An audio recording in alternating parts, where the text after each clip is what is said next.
On the Mercedes W201 chassis cars, the differential fluid should be changed every 15,000 miles.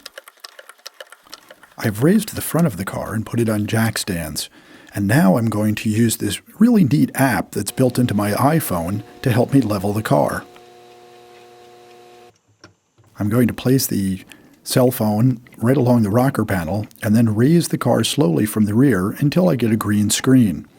Then I'm going to set my jack stands, and that should be close enough. I'm going to remove the fill plug first. It's a 14mm large cap screw on the upper left side of the differential. The drain plug is also a 14mm cap screw, but it is down low and on the right passenger side, sort of tucked in behind the exhaust system. I know I'm going to have to apply a lot of force to get both the fill plug and the drain plug out, so we have to make sure we really cleaned that out. If the socket doesn't fit snugly, there's a good chance that it will kind of rip out the center of that, and then we'll have a real problem.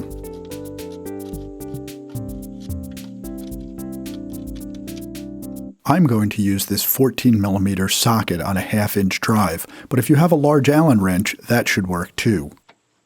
As I'm cleaning out the fill plug, every once in a while I will try the socket in it. I'll tap it in with the small hammer just to make sure the tool fits snugly. I don't want to strip out this hex bolt. Once I've broken the fill plug loose with the breaker bar, I'm going to use a ratchet so I can speed up the process.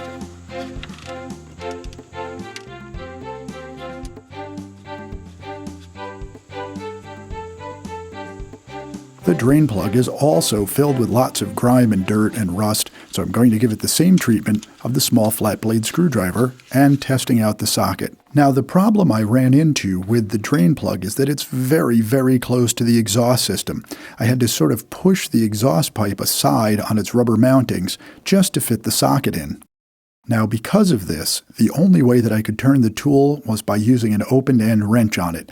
Now, that's a 14mm, so you just twist it around, but you do have to apply a lot of force, and you've got to pull that exhaust system off to the side. And because of how tight the space is and how much force that I had to put on it, it wasn't as fun as you might think. I've positioned my drain pan underneath, and once the drain plug came out, so did all the fluid. Now, the recommended service interval is 15,000 miles, but I suspect that this fluid had never been changed. It came out so black, it looked like liquid asphalt. While the ugly old fluid drained, I took this opportunity to really clean up the drain plug, including running this flat blade screwdriver through the threads and cleaning out all of the crud and grime so it will seat properly and tightly and won't leak. Referring back to the owner's manual, we see that the capacity is about 0.7 U.S. quarts, and it's going to recommend a 90-weight gear oil. I'm using a multi-grade gear lube that's good for limited slip differentials, though it will work fine with this, as long as on the back of the bottle you see that it's rated GL5, Gear Lube 5. I'm going to use this handy bottle pump to put the fluid into the differential. They're usually under $15, and they are perfectly suited for this exact kind of task. These pumps are perfectly suitable for gear lube bottles. They have a cap that threads right on. Now remember, we only want to use 0.7 of a quart, so I've used a marker to draw a line on the side of the bottle when we've used 0.7. Okay, it's time to reinstall our very cleaned up drain plug. Here's where you run into a little problem. The drain plug should be torqued to 50 Newton meters. But remember, that space is so tight between the exhaust system and the differential, you may have to just play it by ear. Now, I know the purists out there are howling, but I had to use the socket and the open-end wrench, and I tightened it down. It's snug.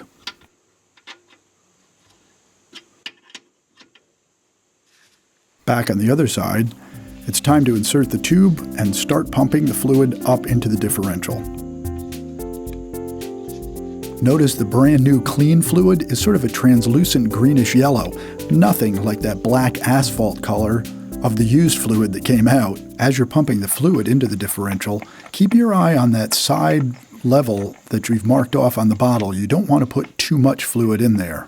I was actually filling it a little too fast, and I ended up with a little excess that overflowed on the side. This is exactly why we went to the trouble of making the car level. It's the best way to determine that you put the correct amount of fluid in. If that's the case, just let the excess drizzle out and wipe up the excess before you put the fill plug back in. Gently put the fill plug back in, being very careful not to cross-thread it. This is where cleaning it up really pays off. The socket tool will fit snugly in and you won't damage that fill plug. Now the factory spec is for that 50 Newton meters for both the fill plug and the drain plug. So if you have a torque wrench, you'll probably have the clearance for the fill plug in order to use it. I've decided to use my ratchet on it and just not tighten it too lightly or to brutalize it down where I strip something out or crack it. And as always, when you do your own fluid changes, pour the old fluid back into the original container and be sure to take it to your local recycling center. Thank you for watching, and here's wishing you those 4 M's. Many more Mercedes miles.